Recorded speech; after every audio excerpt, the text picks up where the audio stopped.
It's ZoTime. Welcome to the ZoTime show presented by HoopsNBrews.com. I will be your host for the night, Daniel Beltz. And well, Lakers Nation, we are almost back. We are almost a week away until Media Day starts in Los Angeles, and then we're about 2 weeks away from our first preseason game that's going to be on September 30th. So it's almost here. It's been a long off season. We've had a lot of acquisitions. We've had a lot of noise about the Lakers this summer, and we signed the greatest player to ever play the game of basketball. So the anticipation is running very high for Laker fans across the world, and it's exciting times. In less than 2 weeks, we get to see LeBron James wear the purple and gold for the first time and compete. It's going to be wild when we see LeBron James take the floor for the first time in a Lakers jersey, because I mean, you look at some of the all-time greats, and they've almost all worn a Lakers jersey. There's Kareem, Magic, Kobe, Shaq, Wilt. So when you look at the best players to ever play the game of basketball, most of them have worn a Lakers jersey. And within 2 weeks, we get to see LeBron James do the exact same thing, and it's exciting times in Lakers basketball. I never thought we would see LeBron James wear the purple and gold, but it's almost like it seemed he should have been a Laker for his entire career. He is having one hell of a off season. He's opened up that school. He had Travis Scott perform at his anniversary party with his wife. So he's had all these shows come out on HBO, and he's producing all these things. So he is a media guy. He is a entertainer, and he just happens to be one of the greatest basketball players ever play. So he should have been in this market for his entire career. And it's sad that Cleveland got most of his prime, because it's a shit show over in Cleveland, and Cleveland fans deserve nothing. So it's just sad that he had to spend most of his career in a city, state that doesn't really respect who he is as a person. They just like who he is as a basketball player. So that's enough on that. And I mean, 2 weeks away, we get to see if Lonzo is back to being close to 100%. Obviously, I'm a huge Lonzo fan. That's why I named the podcast ZoTime Podcast. And Hoops and Brews helped come up with that name. If you haven't already, go check them out. And it's just interesting to see how healthy Lonzo's knee will be. We also get to see that shot that he's been working on this summer. So again, we're 2 weeks away from kind of seeing what we have to work with. We get to see the improvement of all of our young guys, from Josh Hart, Kyle Kuzma, Brandon Ingram, Lonzo Ball, Zubac, and then the rookies we got in the draft. We get to see what they look like in a NBA setting instead of a summer league setting. So it's exciting times in Lakerland. Like, basketball is almost back, and once basketball resumes, we also won't be seeing the garbage Kobe takes on the timeline anymore. I'm not sure if most of you guys are aware, but whenever the summertime happens, it means no NBA. And the 12 to 18-year-old fan base that happens to be non-Laker fans just go to massacre the legacy and reputation of Kobe Bryant. They come up with all these wild takes, and then they mix that with the 25 to 35-year-old NBA fans of other teams that Kobe beat his entire career. You mix those two fan bases together, and all you see is Kobe hate 24/7 on Twitter. And it's quite the spectacle if you're not a Lakers fan, because you'll see Raptor fans, Rocket fans, Jazz fans, Suns fans, Raptor fans, Heat fans. You see all these franchises, just fan bases, come together and just shit on the legacy of Kobe Bryant, and it's just funny. It's like, did you just happen to black out during the 2000 to 2013 era that was Kobe Bryant? Did you forget how great he was? Did you not realize that he went to 7 finals in that span? He won 5 of them. He made the most all-defensive first teams ever, so it just, did you just forget who he was, or do you just like talking nonsense? And I'm beginning to think people just like speaking nonsense and getting a lot of retweets for it. And if you look at whoever tweets it, it's either a very young person who did not see Kobe in his prime, or a fan of a team that Kobe destroyed repeatedly, year after year. And some of the takes you will see during the summertime is, you'll see James Harden is better than Kobe, which is laughable. You see that the Kobe got carried by Shaq takes all the time. And it always seems to be that they only put up the finals numbers instead of the whole playoff numbers, which is hilarious because in order to get to the NBA Finals, you have to do what? You have to win the 3 series before it. So, I mean, what did he do in those series? If you look at that, you'll see he did a lot of things. Then you also have to look at the context and who the Lakers were playing and what the opposition had. If you will remember correctly, every team the Lakers faced in the finals had a very shitty front court, but had a great back court. So then you'll realize those numbers are skewed because the Lakers attacked the other team's weakness. And just watch the film for yourself and make your own opinion based off watching the film instead of just looking at numbers and retweeting what a 9-year-old has to say. Also, you will see Kobe isn't in their top 20 players of all time, which is ridiculous. Like, that's just... I can't believe people think they can name 20 players better than Kobe Bryant, and that's just straight out laughable. So I'm just ready for there to be actual basketball takes and real basketball knowledge back on the timeline, instead of idiots derailing NBA Twitter over the summer with their terrible takes. I'm just ready for their terrible takes to be over, and we can start discussing what's actually happening in the NBA, how the Lakers are doing, what trades they need to make, what the future looks like, how LeBron is playing, how much has Lonzo progressed, should the Lakers trade for another star. Like, I want to talk about those things instead of talking about the past, even though the Lakers do have a great past and Kobe is a top 10 player. So it's a strange time for NBA summer because there's also not NFL on the timeline, so it's a quiet time because no one really fucks with baseball. So like, you don't see all these baseball tweets on the timeline. You see a bunch of basketball takes. And again, I'm just ready for that to be over. And then for most of those fans that come up with these incredibly stupid takes, they'll start making takes about their own random team. And we don't really care. It's just don't slander a GOAT. That's all we ask for. Also, if you haven't done so, please make sure you go follow ZoTime Podcast on Twitter. Also, go to HoopsNBrews.com to the merch section and get your ZoTime sweaters. Get Hoops and Brews gear as well.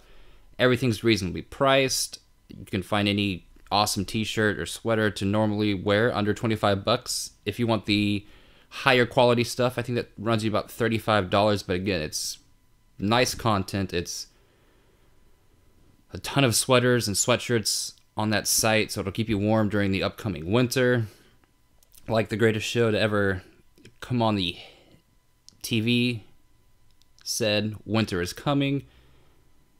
And just prepare yourself for winter and get yourself some awesome sweatshirts from HoopsNBrews.com. Also, make sure you follow everything Hoops and Brews related as well. They're coming out with just a ton of new content, like a bartender gives out drinks, but the only difference is the content that TPJ and Pavy are pushing out isn't watered down. It's actual content we need, and it's great stuff.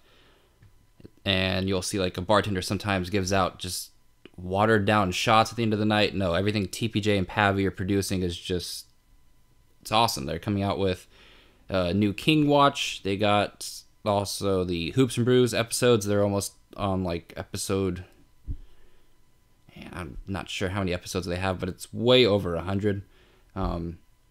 They also have a betting podcast, I believe, coming out. TPJ has a lover/dating podcast coming out. Also, you can find all of that on Hoops and Brews YouTube page, or you can follow along on their Twitter page as well.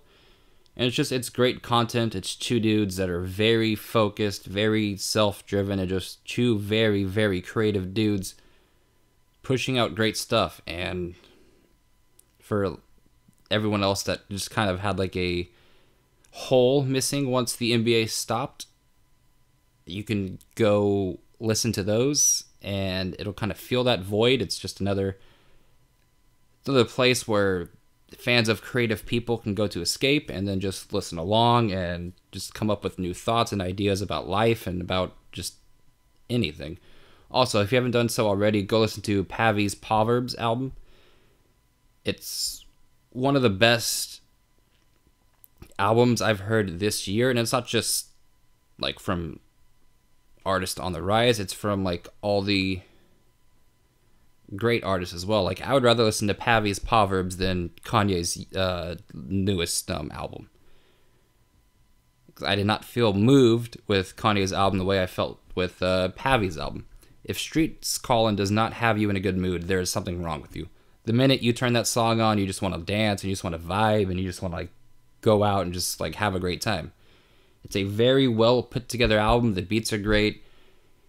What he spits is great, and it's just a very good album. So go give that a listen and buy it on iTunes if you'd like. It's also available to stream on Spotify, Apple Music, and I believe SoundCloud as well. So just go check that out. And today we actually do have a lot to talk about regarding Lakers basketball. We've got some speculation with certain trades that may or may not happen, certain players that may be presumed tradable, and we have some takes on how well Svi has played this summer, as well as a mini debate on Shaq versus Anthony Davis. So we've got a lot to talk about on this podcast, and I mean, this will be probably the last podcast where it's just speculation. Next podcast will have what I saw from the floor regarding Lakers players, because I believe the next time I would do an episode, it'll be after Lakers Media Day. So yeah, this is the dog days of NBA summer over, and this is just going to be the last kind of fuck it, let me come up with some crazy ideas to talk about, and we'll see if it actually happens in the future, because there's this one hypothetical trade idea that I really want, but it's kind of a long shot. And I mean, it's for a top 5 player in the NBA, so I would love that. I would love to pair LeBron with another top 5 NBA player, but more on that later. So we really will have Lakers basketball to break down soon. And I don't know if it's just me, because there's just something about the NBA that's just a way bigger interest than the NFL. But once the NBA is back, my interest in the NFL dies way down. Like, I wouldn't say I'm a small-time Broncos fan either. Like, I've been following the Broncos since, 2000? Because I really don't remember my childhood, so I might have been following them when they won back-to-back titles with John Elway.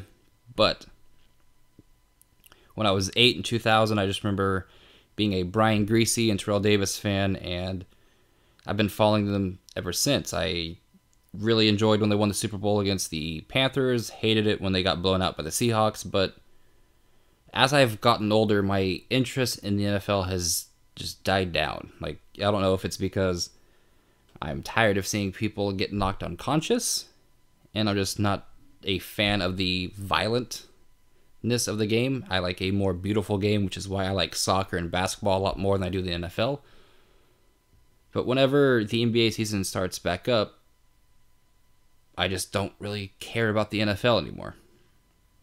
And as a Lakers/Bronco fan, the Lakers have always been 100 times more exciting to watch, even though the Broncos have basically been good since I've been a fan. Like, they have not really had that many bad seasons. They've played in a couple Super Bowls. They had some deep playoff runs as well.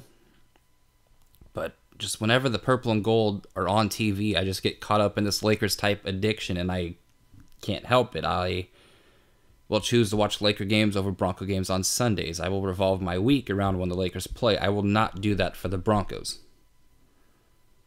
So again, I don't know how many other of you are out there, but once the NBA starts, it's like everything else sport-wise does not matter. I will not care about the World Series. Who gives a shit about baseball? I will, however, plan my week around Arsenal playing as well. So it's Lakers and Arsenal are the two teams I follow kind of like diehard-ish, and the others just kind of don't fall under that category. Now, let's get to the Lakers stat of the day. Two of our amazing young players are playing currently overseas. We have Zvi playing for Ukraine in the FIBA World Cup qualifiers, and we have Zubac playing for Croatia in the FIBA World Cup qualifiers, and both had a pretty impressive outing last week. Zvi played against Spain, and it wasn't Spain's A team, but Zvi was still pretty impressive. He put up 22 points, 3 assists, 5 rebounds, and 5 steals. Yes, I know Zvi can score, I know Zvi can shoot, but what I like seeing is the 3 assists and the 5 steals. That means he's active on D, and he can play make. And again, I know it was not Spain's A team, but he was still playing against like NBA caliber type talent. If you looked at Spain's roster, they had Sergio Rodriguez on there, and for those that do not know, Sergio actually played probably 5 years in the NBA, so he did put up pretty good numbers against some NBA talent, and it's not like Sergio's this old guy, he's 32. It's just another game that Zvi shows that he is way more than just a shooter, and I will talk way more about this later in the podcast because I'm going to have a Zvi type topic, and it's just, he is not just a shooter, although that shot is deadly. And again, we will talk more about Sweet Jesus later. Let's just talk a bit about what Zubac did against Lithuania. I had no idea Croatia had that much NBA talent. Like, they have a pretty loaded NBA team for Croatia. They have Zubac, Zizic, Saric, and Bogdanovic. So, like, they actually have a pretty competitive team. So, Zubac's minutes were kind of limited in that game, but he did have a pretty impressive 11 points, 4 rebounds, and 3 blocks. Also, he had a +8 while he was on the floor. Like, that's a box score plus minus. And although Croatia did lose that game to Lithuania, it shows that when Zubac was on the court, the team was better than the Lithuanian team. So Zubac doesn't really fall into the category as to why that team lost. It had to do with other factors, with trying to share minutes between Zizic and Saric, and Zubac was, for whatever reason, the odd man out, even though he was a positive impact on the court. And both will be in action again today. This is Monday the 17th, and I believe Ukraine is down at halftime, and Zvi has 5 points and 2 steals. So he's not playing as great as he did against Spain, but I believe Zvi will bounce back in the second half and have a pretty strong second half. And I think this might be their last game in Europe before they come back over for the start of training camp. They might have one more game over there, but I believe their international duties are winding down, and this might be the last time they actually have a chance to try to qualify for the World Cup in 2019 for their national teams. So the rest of their national players will have to pick up the slack and try to get their teams to that World Cup, but I know Zvi did all he could to get Ukraine to the level that they needed to be at, and I believe Croatia has the talent to get to the World Cup without Zubac there. And let's see. Just basically going into our next topic with Zvi, and that is, by All-Star break, I expect Zvi to have taken all of Lance's minutes. Like, I do not think come February, I don't think Lance Stephenson will be in the rotation. I just think that Zvi is that great of a player, and I think everything he does well kind of like mixes in with what Lance Stephenson does on the basketball court. Also, Zvi is a hell of a lot younger than Lance Stephenson, and he's actually on contract for a couple more years, which Lance Stephenson is not. So I believe they will be giving those minutes to Zvi to kind of like prepare for the future as well. And like regarding trade deadline moves, I expect the Lakers to be very active at the deadline. I think this will be one of the most active times that they've had at the deadline since the Pau Gasol years. Because I do think the Lakers make a splash for a bigger player at the deadline to kind of get ready for the playoffs, to kind of get LeBron some more help. But let's just take a look at why I think Zvi will make Lance Stephenson kind of an outcast and why I believe the things that I do. As of right now, the Lakers have a logjam at the 2/3 position. We have KCP, we have Lance Stephenson, we have Zvi, and we have Josh Hart. So already, there's about 4 players there that should combine to get, 96 minutes? And KCP showed last year after his jail sentence that he is one hell of a basketball player. Josh Hart showed at the end of last season and the beginning of Summer League that he is going to be one hell of a player. So that leaves probably one other player to get the rest of those minutes, and I believe that's going to be Zvi by All-Star break. I do not think Lance Stephenson will be on this team past the deadline. And so you just want to look at what those 3 players can do that Lance can't do, and the answer is nothing. They all can do what Lance does. But we need to see that Zvi can do it at the NBA level, because once he does, you can kiss goodbye to Lance Stephenson. Because KCP can shoot, he can defend. Josh Hart showed that he can shoot, he can finish in transition, he can defend, and when given some playmaking duties, he can do it. Also, playmaking duties might not need to be at the primary want, because we do have Lonzo Ball, Rondo, and LeBron James who can all play make. We also have Brandon Ingram who can play make. And we also need consistency going forward with our team, and consistency isn't a word I would use to describe Lance Stephenson, but it could be a word that you describe KCP with, because he's normally very consistent. Just look at his numbers for the past 3 years. They look pretty much the same, even though he shot better in LA than he did Detroit. Josh Hart is someone that you can depend on to be consistent with as well. And if you look at Zvi, with what he did in college, with what he did in Summer League, and with what he's doing with Ukraine right now, it looks sustainable. So that's why I believe Lance can be off the court. So, what Zvi does really well right now is he shoots that ball so beautifully. His jumper is very JJ Redick / Sasha Vujacic beautiful. It's every time he shoots it, I think it's going to go in.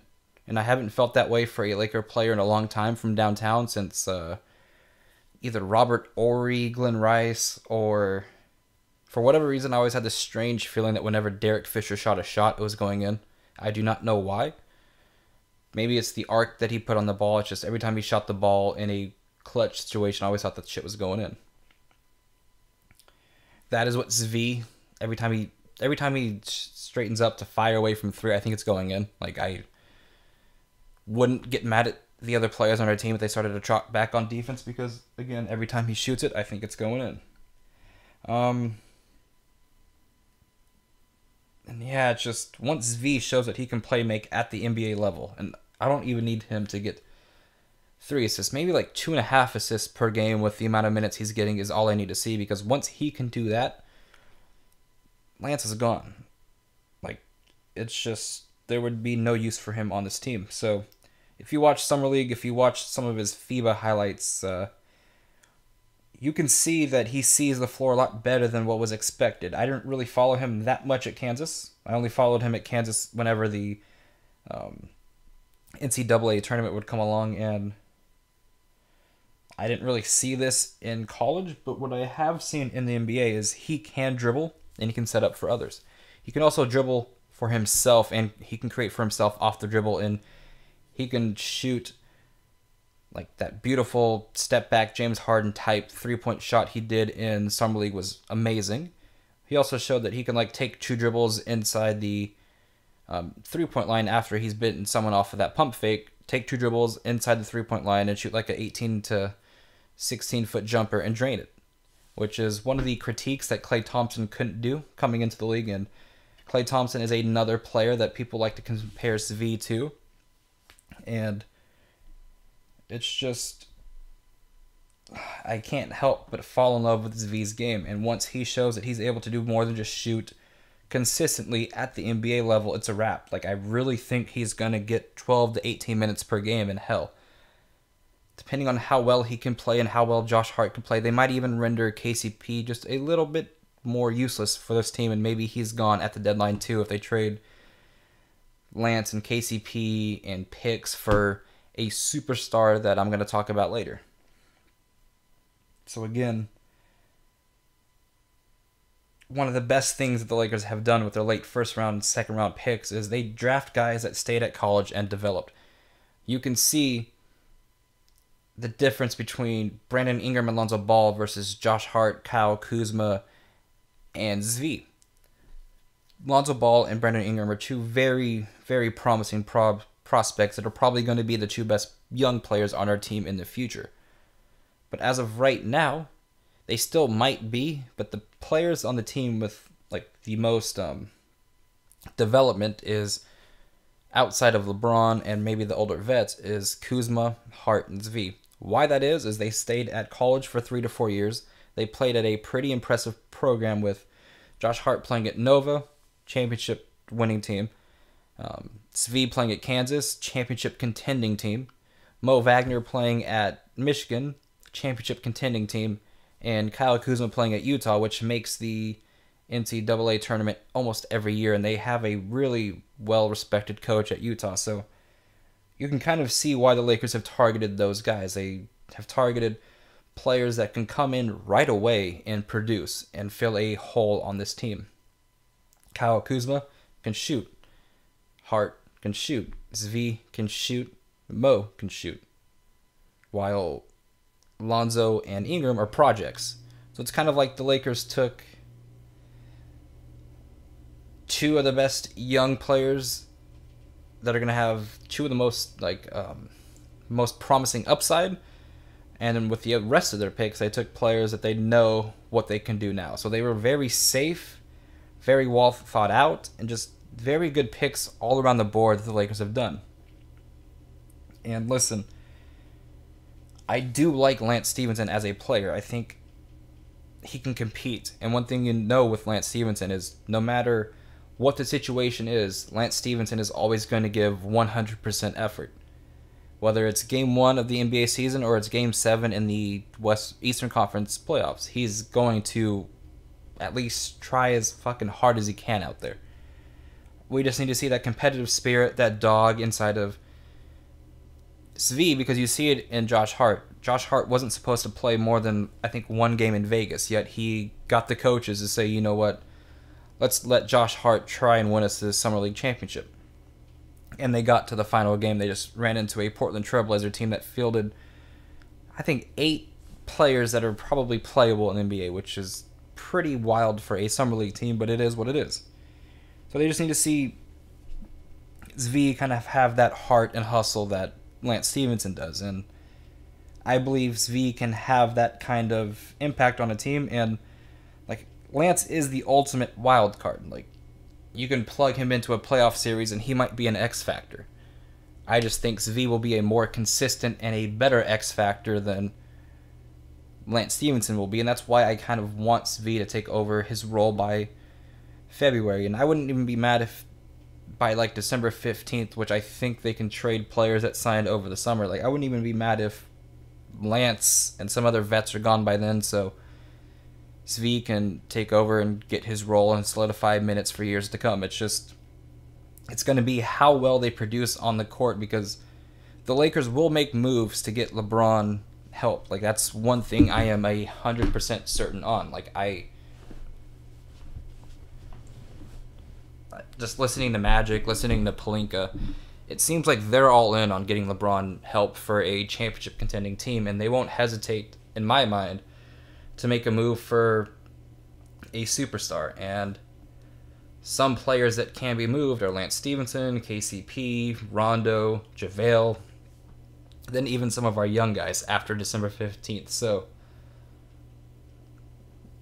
I don't know. Like, it's going to be one bumpy ride with who's producing on the floor, what moves can be made to make the team better. It's going to be one very entertaining season for the Los Angeles Lakers. And another reason why I think Zvi will do so well on this Los Angeles Lakers basketball team is for the games I saw Zvi play at Kansas, he was okay with taking a back seat and letting the better players on the floor kind of like take over. Whether that was like Frank Mason or some of the other guards that came out of Kansas, like he was okay with them kind of running the show. Zvi would just like kind of put his head down, be the 3-and-D type player that Kansas needed him to be. Like, he's willing to do whatever it takes to win. Like, he doesn't mind everyone getting involved. He does not have this ego. He stays in his lane, does his own thing, and he meshes well with talent, which is just another high IQ guy I think that the Lakers drafted. Also, I've got a bunch of corny-ass sayings for Zvi already.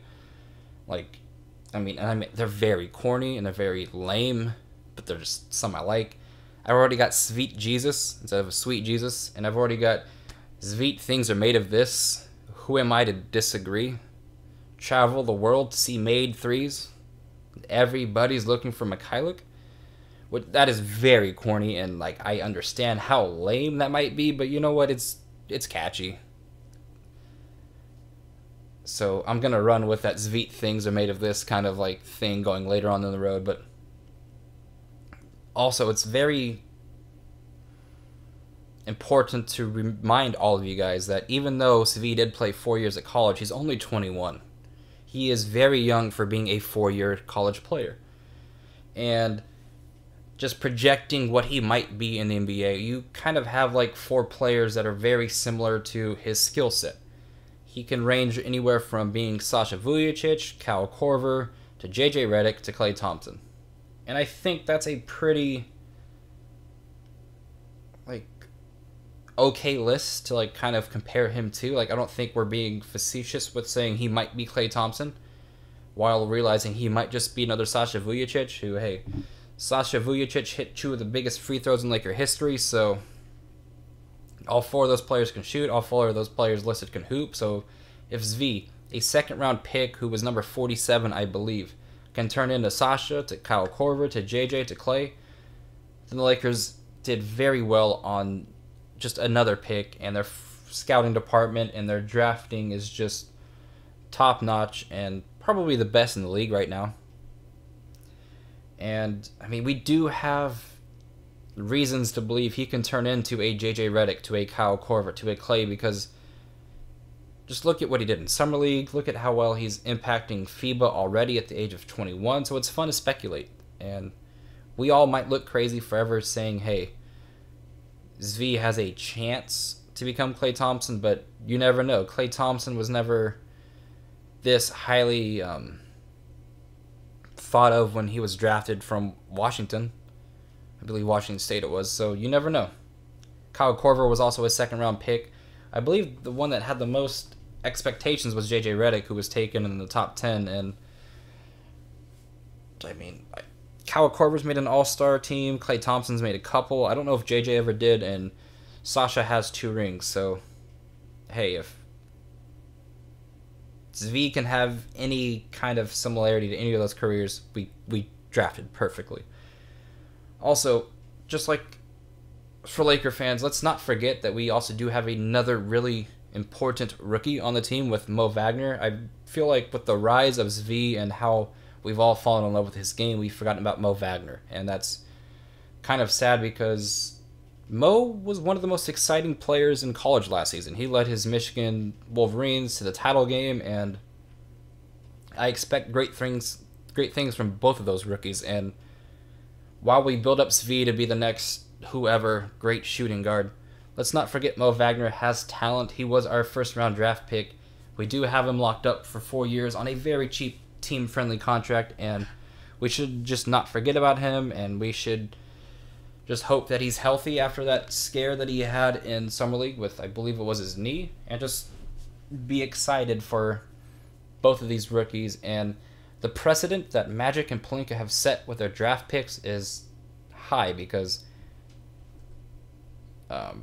Josh Hart, great. Kuzma, great. Lonzo, great. Like, 3 really good picks. So now we have Zvi, who looks all the part, and then we have Mo Wagner, who, when he was playing, he also looked very good. So the bar has been set high for our rookie players, and I believe they will be just as good as our late draft picks from last year. Now let's move on to our next topic, and this is kind of one I'm excited to talk about, and it's a topic that Hoops and Brews hit me with, I believe, 2 weeks ago. Also, before I get into this topic, it's kind of wild how Hoops and Brews comes up with, it was like Wade, Curry, it was Clay, Kawhi, and they come up with all these segments during the summer, and then 3-4 days after they come out with it, you see it on ESPN. So a lot of the topics, a lot of the conversations that they start, they don't get the credit they deserve for what they do start, but you see it on ESPN or Fox Sports or whatever you watch your morning sport takes on. You'll see that a lot of it has started from what Hoops and Brews does put out. So, I mean, they are debating the correct stuff because it catches fire and it spreads. So, I got a text message from Pavy like a week ago, or maybe 2 weeks ago. It was, who would you take, Shaq or Anthony Davis? And I immediately go, do I have to answer it? Because, like, that's a very tough question. And I know Anthony Davis doesn't have anywhere near the accolades Shaq has or had. I think Anthony Davis can easily get to 4 rings, win 3 finals MVPs, and win an MVP. I think that's very attainable for Anthony Davis. But I'm Laker biased. Of course, I'm going to take Shaq, and I feel like any Laker fan that wouldn't take Shaq is just kind of disrespecting Shaq's legacy as a Laker, because we do not win those 3 titles from 2000 to 2002 without Shaq. And obviously, we all know that. He was a 3-time Finals MVP winner with LA. But Shaq could not do what Anthony Davis can do. Shaq can't shoot. He can't dribble. He can't, I mean, I don't know. There's just some things that Anthony Davis does on a basketball court that should not be legal for a 7-footer to be able to do. Like, it's just, he's absolutely just insane. And that's one of the reasons why I want Anthony Davis to be a part of the Los Angeles Lakers. But just like a quick little debate on Shaq versus Anthony Davis. Shaq was dominant. When you fed him the ball in the post, you knew that it was going to be a basket. There was no stopping Shaq in his prime. You either had to double him or you had to foul him.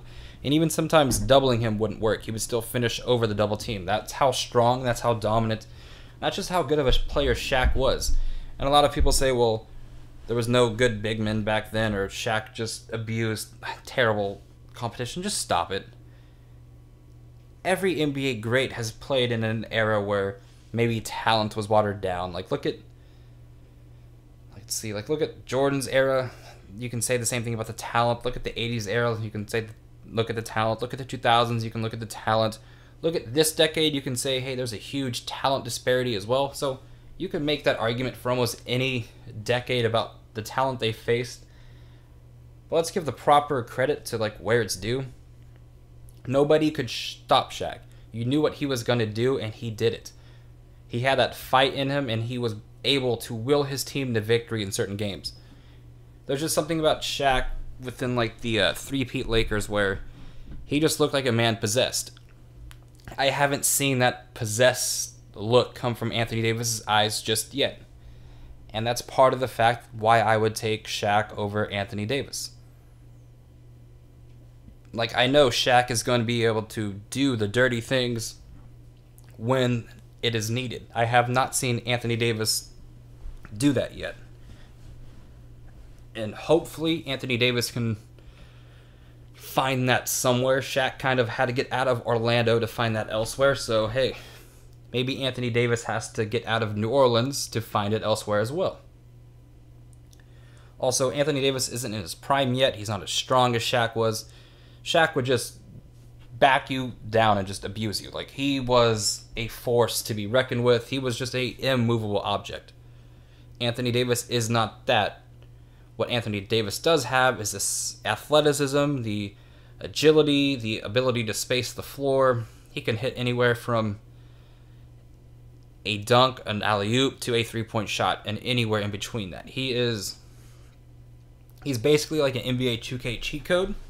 It's just he has to find that will to win somewhere, because he doesn't fully dominate just yet. When he does begin to fully dominate, this conversation might change, because Shaq was just an insane physical specimen that had a couple moves and just did them repeatedly, and you just took your lunch money. Anthony Davis, just sometimes he gets too cute with it. He tries to play it too much like a guard, and he doesn't use his size to the advantage that Shaq did. And I will say this now. I think in 10 to 15 years, Anthony Davis probably has like a 85% chance to pass Shaq up in in this conversation, because I do think, like I said, Anthony Davis will be able to do that.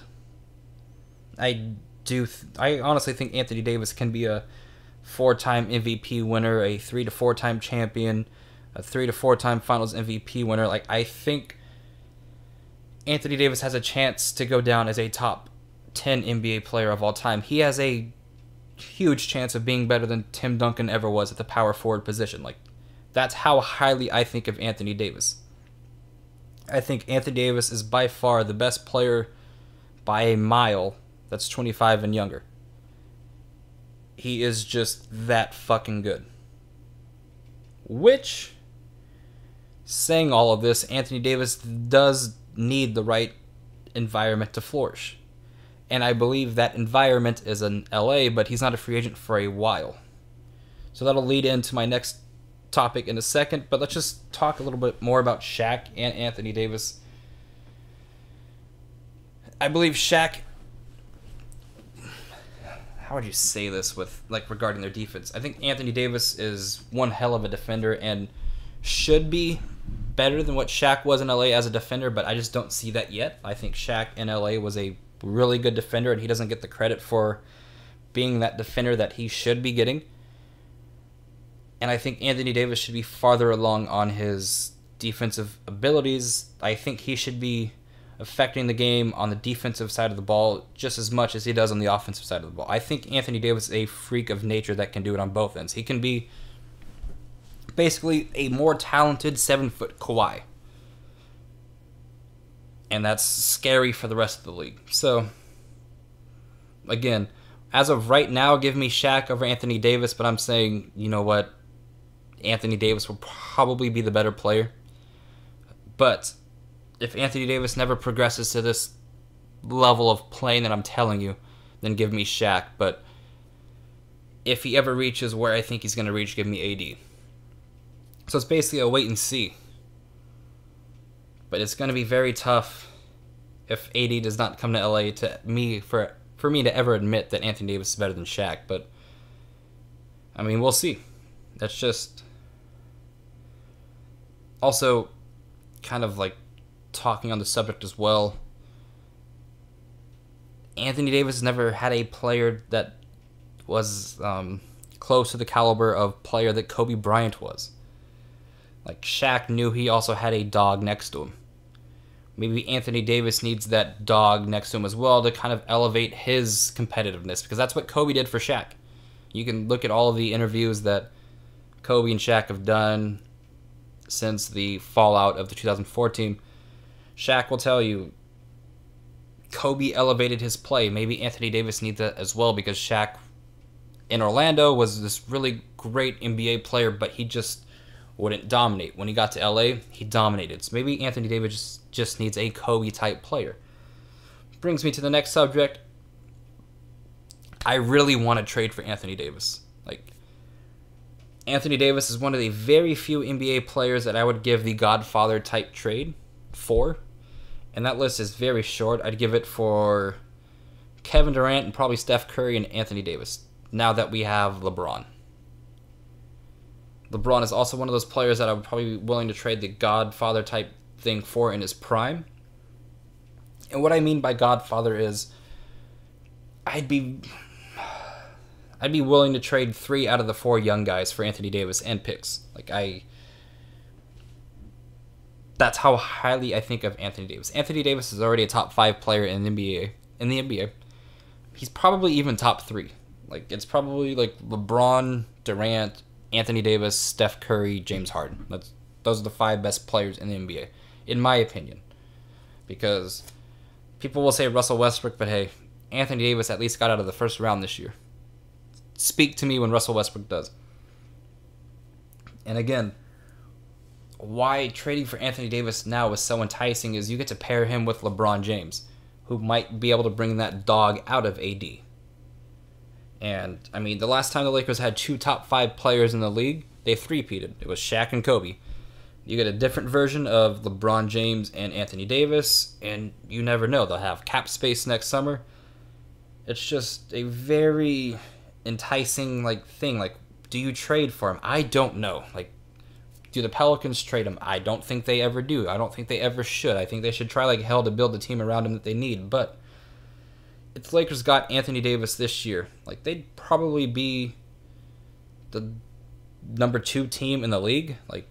You'd have probably, let's think. The Pelicans would probably ask for Kuzma, Ingram, Josh Hart, and picks as a bare minimum. So say that happens. You have Lonzo starting at the 1, KCP starting at the 2, LeBron starting at the 3, Beasley starting at the 4, and Anthony Davis starting at the 5. That's a pretty damn good fucking team.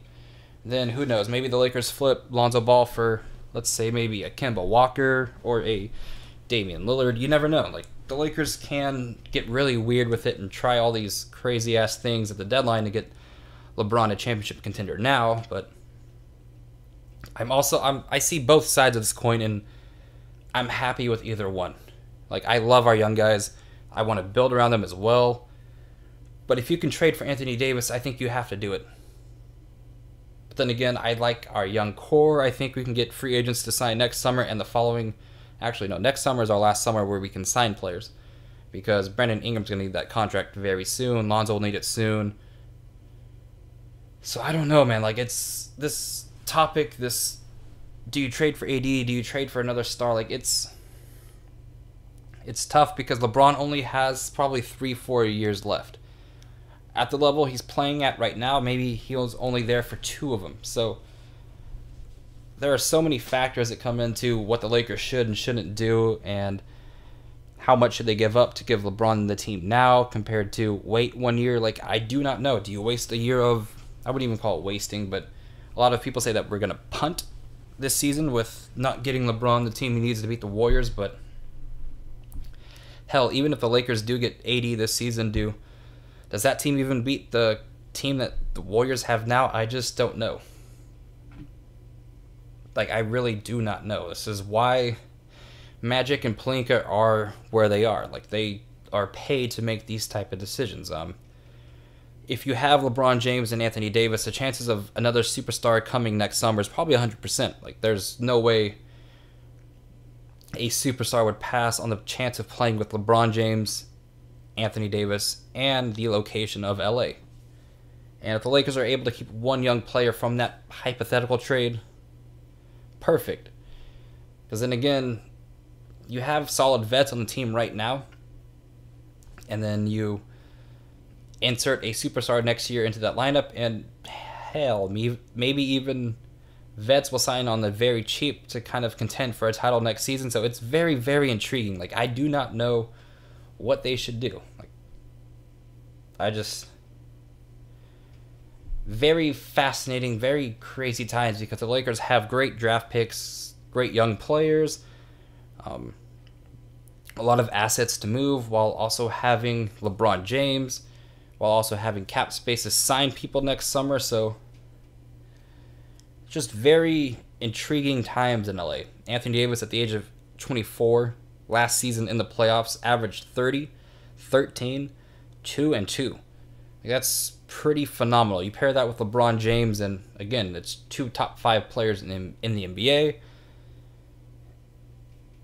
And you know Magic is going to do whatever he can to get LeBron a ring in Los Angeles. Like, I look at Magic and I think he's going to do whatever it takes. He's cutthroat. He's very decisive. He's very intelligent with his moves.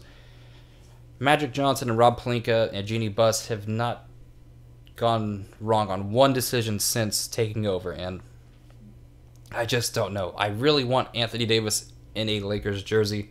He's not a free agent until 2021, which LeBron's prime will probably be done by then. He might even be retired.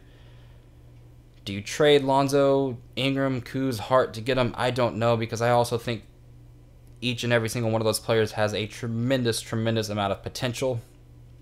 This is why I'm not paid to make those decisions, because I can see both sides of that coin, and I would be very hesitant to pull the trigger, even though I would want to pull the trigger, so I don't know. And that can kind of like lead us into our last segment of today, and that's the whole Jimmy Butler saga, and it's just weird. I haven't seen a player kind of like go through this ever. You saw Jimmy Butler kind of get into it with the young players in Chicago. You kind of hear there's a little bit of drama between Jimmy Butler and Andrew Wiggins and the Timberwolves, and it's just weird. Especially when you factor in the fact that Jimmy Butler was the best player on the Timberwolves last year, as well as he was the best player on the Bulls for like those last 2 years when after D Rose kind of wasn't D Rose anymore. So he's been the best player on his team for the past 3-4 years. Also, like with on the court ratings, when he's on the court ratings, they are way better than when he's off, and it's like very, how would you put it? Very drastic as well. Like, it's not even close. They are a really, really good team when he's on the court, and they are terrible when he's off.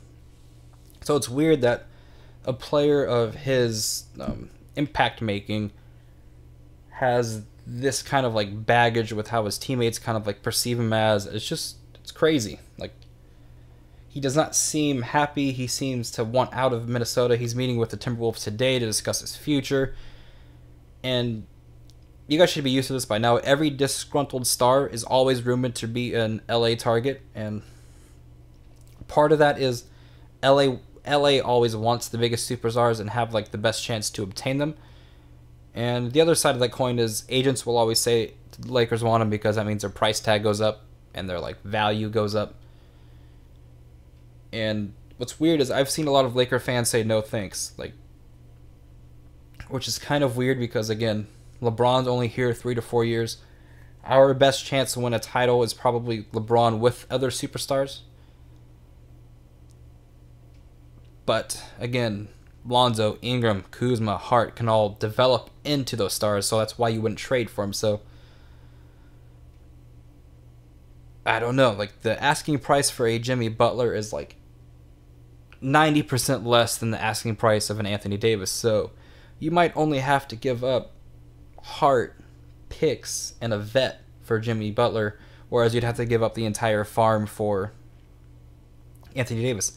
And also, Jimmy Butler's a free agent next year who said he's open-minded to playing alongside LeBron James. So, do we wait a year, try to get him in free agency, or do we get him now and give up one asset to get him? I do not know. I don't know what the Timberwolves will accept because they've never made a trade with the Los Angeles Lakers. I saw this somewhere on Twitter. I believe it was Reed NBA who had this, where the Lakers and the Timberwolves have never made a trade.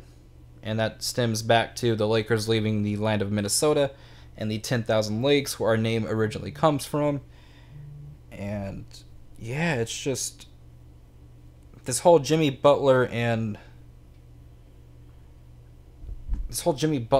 scenario is just wild. And my Chicago friends have pointed out that Jimmy Butler normally shrinks in the playoffs, but when you have LeBron James, hey, maybe you can afford to kind of shrink in the playoffs, because you look at Klay Thompson and he doesn't always have the greatest playoff performances. He'll have 1 or 2 games, and that's all right for Klay Thompson because he's playing alongside Steph Curry and Kevin Durant. So Who knows? Maybe Jimmy Butler plays better alongside LeBron James, and that can solve all those problems.